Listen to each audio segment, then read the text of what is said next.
మంచి నిజాలు చెప్పే పర్ఫెక్ట్ ఛానల్ మీ ఛానల్. దయచేసి సబ్స్క్రైబ్ చేసుకొని లైక్ చేయండి, షేర్ చేయండి. శ్రీశైలం భూలోక కైలాసం, దక్షిణ కాశీ అని రకరకాల పేర్లతో పిలుస్తూ ఉంటారు. ఇది నల్లమల అడవిలో ప్రాంతంలో, అటవీ ప్రాంతంలో ఉంది. దీనికి సుమారు 62 కిలోమీటర్లు నల్లమల అటవీ ప్రాంతంలో ప్రయాణం చేయాలి. ఇది రోడ్డు వచ్చి 5.5 అంటే 5 మూళ్ళు 15 అడుగులు, లేదా అంటే కొన్ని చోట్ల 21 అడుగు అంతవరకే వెడల్పు ఉంటుంది. అందులో 2 పక్కల రాకపోకలు జరగాలంటే చాలా ఇబ్బందికరంగా ఉంటుంది. అక్కడ ఉన్న బ్రిడ్జులు కూడా చాలా టైట్గా ఉంటాయి, ఇరుకు. అంతేకాకుండా ఆ రూట్ మార్గమే చాలా చిన్నది. ఇక్కడ దాదాపుగా శివరాత్రి రోజున మన భారత ప్రధాని మోదీ గారు శివుణ్ణి దర్శనం చేసుకోవడానికి శ్రీశైలం వెళ్తున్నారంట. ఇన్ని రోజులు కుదరలేదు అయ్యగారికి. భక్తులు రద్దీగా ఉన్న శివరాత్రి రోజే కుదిరిందా? అసలే రద్దీ. అందుట్లో మళ్ళీ కేంద్ర మంత్రి రావడం, ప్రధానమంత్రి రావడం అంటే మామూలు విషయమా? అక్కడ ఎంత ప్రోటోకాల్ ఉంటుంది, భక్తులు ఎంత ఇబ్బంది పడతారు. శ్రీశైలం భక్తుల్ని ఇంత ఇబ్బంది పెట్టడం అవసరమా? సరే, అంతా పక్కన పెడదాం. మన భారతదేశంలో సుప్రీంకోర్టులో మాజీ ప్రధాని రమణమూర్తి గారు, ఆంధ్రాకు చెందినవారు, వారు మోదీకి ఒక లేఖ రాశారు. అయ్యా, ఇది శ్రీశైలం దక్షిణ కాశీ అంటారు, ఇది చాలా పవిత్రమైన ప్రదేశం. దీన్ని ఆంధ్రప్రదేశ్లో అత్యంత ఉన్నతమైనది శ్రీశైలం భ్రమరాంబికాదేవి, చాలా చరిత్ర గలది, మహిమానుతమైనది. ఇది దేశం నలుమూలల నుండి భక్తులని ఈ ప్రాంతానికి వస్తుంటారు. ఇక్కడ వన్యమృగాలు సంచరిస్తున్నాయి. వాటికి రక్షణ కోసం షెల్టర్లు ఏర్పాటు చేయండి అంటూ బ్రిడ్జులు వేయండి. అటవీ శాఖలో సుమారుగా ఉదయం 5 గంటల నుండి రాత్రి 10 గంటల వరకే, 10 కూడా కాదు, 9 వరకే పైన ఘాట్ రోడ్లో వెహికల్స్ వెళ్ళనిస్తారు. రాత్రిపూట వెహికల్స్ వెళ్ళనివ్వరు, ఆపేస్తారు. ఆపేయడంతో ఆ ప్రాంతం అంతా భక్తులు చలిలో చాలా ఇబ్బంది పడుతుంటారు. అడపా తడపా ఆ టోల్ గేట్ ఒకటి ఉంటుంది. ఆ టోల్ గేట్ దగ్గర డబ్బులు ఇస్తుంటే లంచాలు తీసుకొని కొంతమంది వదిలేస్తుంటారు.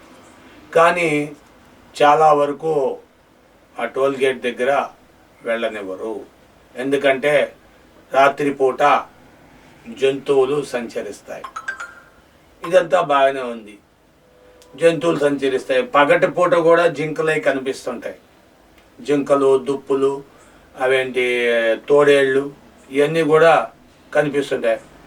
కానీ ఈ ప్రాంతాన్ని అభివృద్ధి చేస్తే రానున్న కాలంలో మరో పెద్ద ఆధ్యాత్మికమైన ప్రదేశముగా మారుతుంది అంటూ కొంతమంది విశ్లేషకులు చెప్తున్నారు.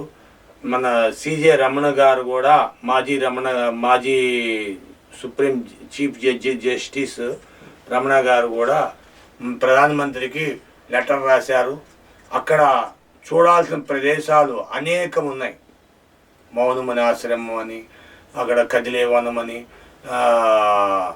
ఇష్టకామేశ్వరి దేవాలయము.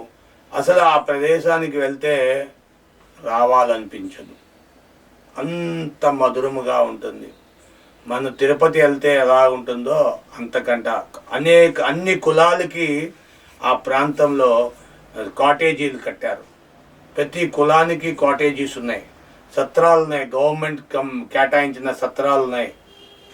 ఇదంతా చాలా పాతాళ గంగ ఉంది.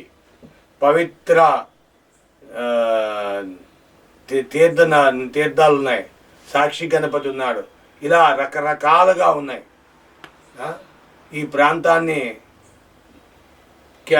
మన రాష్ట్ర ప్రభుత్వం ఎలాగో అభివృద్ధి చెందనివ్వట్లేదు కాబట్టి ఆ కేంద్రం అన్నా దానిపైనుండి కొంచెం ఇది మంచి టూరిజం స్పాట్గా తయారు చేసి, ఇప్పటికే పెద్ద టూరిజం అది, అనేక రకమైన జీబులు తిరుగుతుంటాయి, బస్సులు తిరుగుతుంటాయి, అన్నీ తిరుగుతుంటాయి.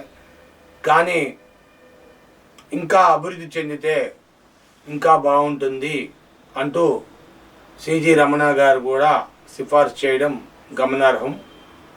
ప్రతి ఒక్కరూ జీవితంలో ఒక్కసారైనా శ్రీశైలం వెళ్ళాలి. ఇటు హైదరాబాద్ని వెళ్ళొచ్చు, ఇటు విజయవాడ మీద వెళ్ళొచ్చు.